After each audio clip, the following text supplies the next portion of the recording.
Nick Olson, Chupacabra Offroad. Xpedition owners, if you're looking for a nice, high quality billet side mirror with a sturdy mount, option to run some lights, look no further. Our new Cuero Ute mirrors are selling really well. They're a nice design shape for tall cabbed vehicles such as the Xpedition. We're gonna walk you through the install of the bracket kit that we made, which we're really proud of. We'll get into here in just a second. And it's gonna be plenty sturdy because we don't like to engineer things just for bottom line profitability. We're looking to make these things as beefy, as stout, as good as they can be. And I think you guys appreciate that type of stuff. So after you purchase the Cuero Ute mirrors, make sure you specify this Xpedition mount. The good thing about this mount, it doesn't require any drilling of the doors. It's fairly simple install, and it's not going to require you to purchase any other mirrors, anything else other than using your stock plastic A-pillar cover. So let's get into it. Right here on the table, we've got some parts laid out. This is what the Xpedition mirror mount kit looks like when you go to install it. As you can see, the kits are marked driver and passenger. That's extremely important because when you're mounting up the mirror, particularly on this passenger side, you want to get it coming back as far as you can to optimize your field of view. Another good feature is it's still not going to make contact with your doors. Your doors are going to stop moving before they would contact the mirror. So starting off with a flathead screwdriver and a T30, we're going to go ahead and loosen up and remove this A-pillar plastic cover.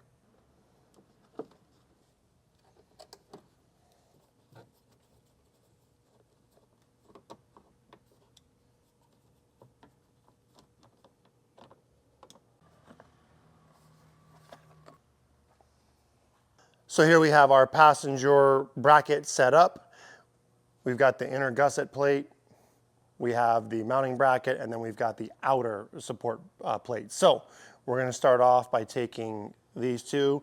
Driver and passenger are always marked. Passenger is shaped like this. And then we're going to take the 5mm bolt and go ahead and get the first two plates positioned. So the thought with this design was to not have to get into the roll cage hardware. You can't really make sure that nut on the inside of this would fall away. We wanted to do a lot more than just bracing on the plastic. So we decided to use this gusset.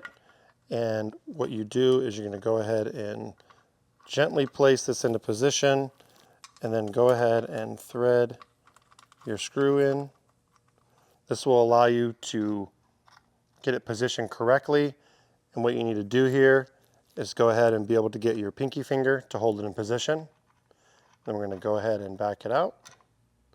Now with your other hand, we'll go ahead and place the 5mm through the bracket.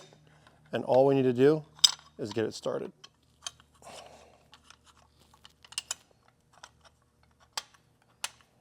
You can use with a 5mm if you want.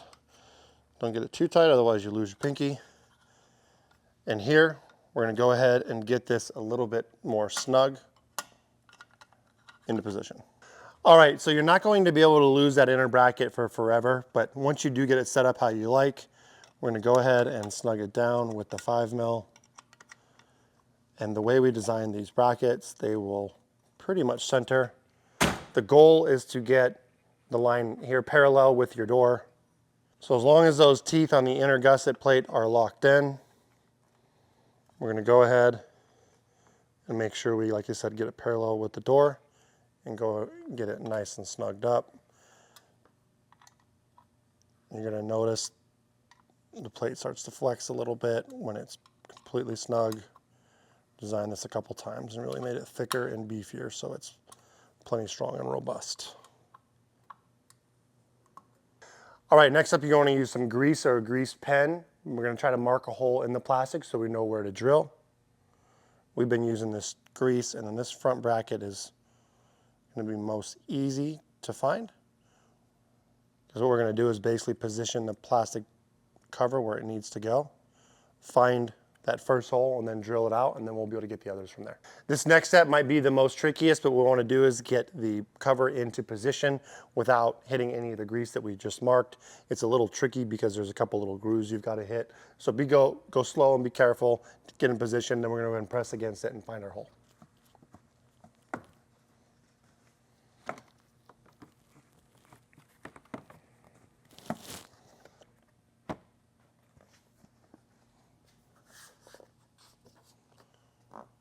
So this is where it goes back into position. We're going to push hard against the center section.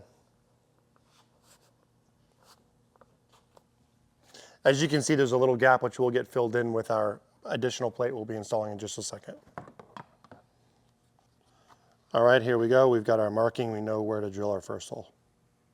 All right, we found our first hole. We're gonna go ahead and use a 1/4-inch drill bit and drill the first hole out.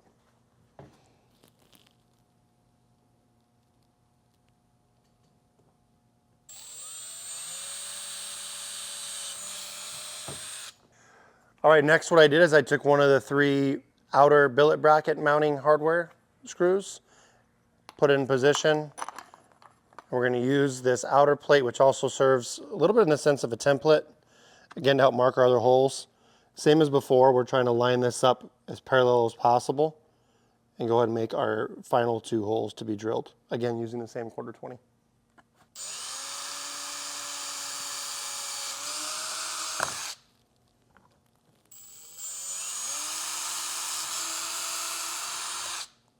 So now you can see the 3 holes have been drilled. I'm just showing you to kind of check your homework. These don't need to be installed. We're going to be pulling these out. They're going to come in later when we install the outer billet mount, but just want to show you that's what it looks like when it's drilled out correctly. Again, we're about parallel off of the inner ridge of the outer plastic cover here. So I'm going to go ahead and remove the hardware, and we're going to go ahead and install this bracket. All right, now we're ready for install. We can go ahead and wipe away the grease that we used to find our holes. All right, so now I've got the outer billet mount. We've got the plate, the plastic cover, and 2 of the screws. So we're going to start off by taking 1 screw, placing it in the front of the mount. The mount's designed to sit like this. Run it through, and running it through the center as such. Also, the way we design the mount, they're slotted for a little more adjustment. It'll give you a little bit of leeway when you go to drill this out. So don't be too concerned about getting the drill holes exactly perfect. This will give you a little bit of flexibility to get it going. And what we want to do here is go ahead, I'm going to take a 10 mil to help me get started and get these threaded in to the mount.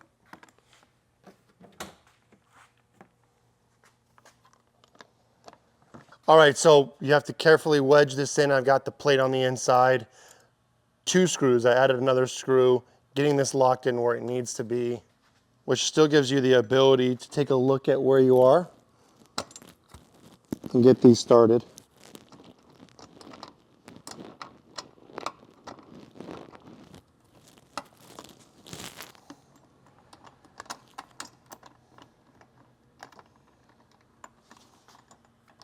Right, so I've got both of these started. I'm going to go ahead and put the bottom one in, make sure all are started with a few threads, but we don't want to go all the way tight because then we're going to re-secure the plate and get that all tidy before we do final tighten installation.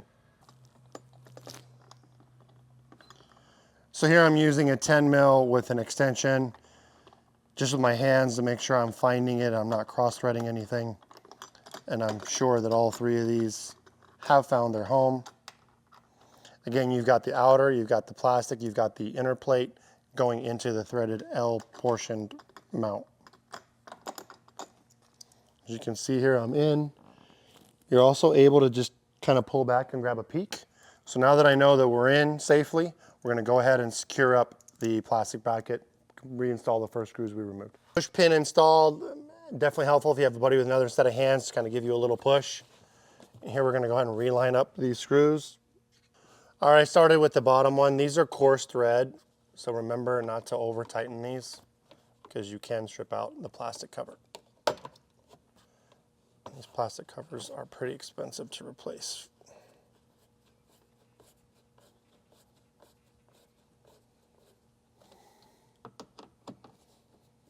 Go back and forth, tighten a little bit at a time.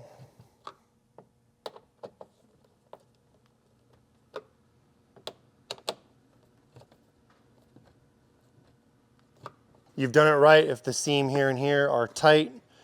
We're ready to go ahead and torque down these 3. Now on the passenger side, we wanted to shoot this video. It's really important to move this mount back as far rearward as possible. Another idea behind the slotted mount, just to give you some more of that flexibility. I'm going to go ahead and snug it up because 10 millimeters makes a big difference with more visibility, and that is our aim to optimize that for the passenger side. The driver's side is much more simple. All right, I'm moving this pretty rearward, like I said, almost all the way.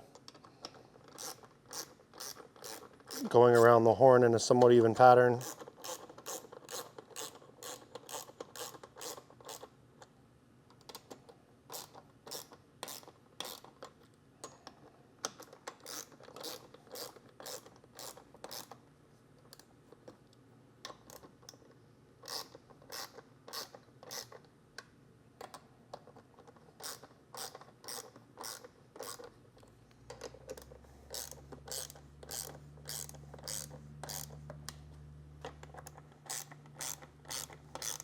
All right, so you don't want to over tighten this again. You can keep going in so much that you will start squeezing the plastic, and that's not the goal. With the design, it's plenty stiff, plenty secure, and we had the good compromise of basically being able to space it out a little bit because we're so secure here to optimize our field of vision. So all we have to do now is take the Cuero Ute. Cuero Ute comes with a stock intersection. We call that a Cuero Pro center section. You pop that out and then install the rest of the mirror onto the ball socket.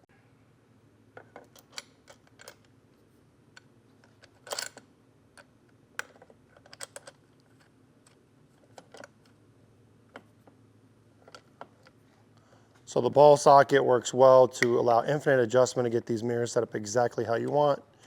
We use a much bigger ball socket than pretty much all of our competitors, which is one of the many reasons why we have a better product. Get it a little bit ballpark of where you want to be before you go ahead and jump in and do your final adjustment. Again, make sure you're tightening these bolts evenly up and down. You're going to notice a light bracket on here. So on the Cuero Ute, we sell the light bracket separate. You can always add it if you do want to mount a light. We're going to show you some footage here. This is the driver's side mounted up with a set of Squadron Pros. This is something that we brought to market. A lot of people have since kind of copied and borrowed. But the light bracket is beautiful because it's simple. It allows you to install a light and adjust that light independently of the mirrors themselves to optimize your field of view. It also reduces a blind spot when you're driving. So pretty cool, simple, slick setup. When you buy the bracket kit, it comes with a longer screw right here and a nut on the bottom. Really simple, and you can add that if you like. The bracket is sturdy enough for a small light like this Squadron Pro pictured. It will not work on a bigger, heavier light such as the Baja Designs LP4 or XL80, simply because this was designed around a 14 to 16 ounce, 3.5 inch pod light. So the Squadron Sports are a great set of lights. They retail for $250. They put out 3,150 lumens each. If you want something a little bit brighter, the Squadron Pro is a great option. That bumps from 25 watts to 40 watts. That bumps the lumen output to 4,600 lumens per light, and that's Baja Designs lumens, the best lumens in the game. According to me, in my opinion, but we sell and stock a lot of those lights. We have them with the wide cornering lens combo, which is what Baja Designs recommends for this application out here. So that's what we stock. We stock the clear, or we stock the amber. And you can see we've got some mounted up clear with the amber covers. There's a lot of variations you can play with on your lenses as you add more lights and really get the light pattern that you choose. But any other brand other than Baja Designs will work. The Baja Designs too, you'll notice there's a connector. You can simply remove that pin.